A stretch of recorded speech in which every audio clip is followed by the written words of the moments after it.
আজকে বানিয়ে নিয়েছিলাম খয়রা মাছের দারুণ টেস্টি একটা রেসিপি। এখানে খয়রা মাছগুলোকে ভালো করে ধুয়ে পরিমাণ মতো লবণ আর হলুদ গুঁড়ো দিয়ে ভালোভাবে মাখিয়ে নিলাম। আর মাখিয়ে 2 মিনিট মতো রেখে দেবো। এবার গ্যাসে কড়াই বসিয়ে দিয়েছি আর কড়াইয়ে সর্ষের তেল গরম করে নেব। আর রান্নাটা জানো তো সর্ষের তেলে করলেই দারুণ টেস্ট হয়। এবার তেল গরম হলে মাছগুলোকে অল্প অল্প করে দিয়ে ভেজে নেব। আর মাছ ভাজতে ভাজতে একটা মশলা করে নেব।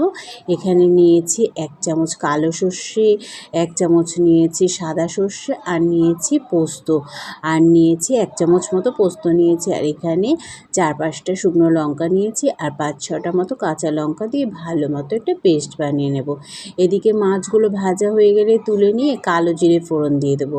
আর ফোড়ন থেকে খুব সুন্দর একটা গন্ধ বেরিয়ে আসলে তখন আলু দিয়ে দেবো। কেটে রাখা আলু, টমেটো আর একটা পেঁয়াজ, বড় সাইজের পেঁয়াজ কুচি করে নিয়েছিলাম, সেটাকে দিয়ে খুব ভালোভাবে ভেজে নেব।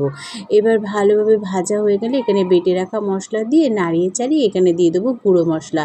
ওই স্বাদ মতো লবণ, পরিমাণ মতো হলুদ গুঁড়ো, কাশ্মীরি লঙ্কার গুঁড়ো, আর অল্প দিয়েছি জিরের গুঁড়ো, আর স্বাদ মতো চিনি দিয়ে ভালোভাবে কষিয়ে নিয়ে জল দিয়ে ভালো করে ফুটিয়ে নিয়ে ওপর থেকে 4টে চেরা কাঁচা লঙ্কা দিয়ে দিলে তৈরি হয়ে যাবে খয়রা মাছের ঝোল। তোমরাও বাড়িতে একবার বানিও আর খেয়ে কমেন্টে জানিও কেমন হয়েছে। আর ভিডিও ভালো লাগলে সাবস্ক্রাইব করে দিও।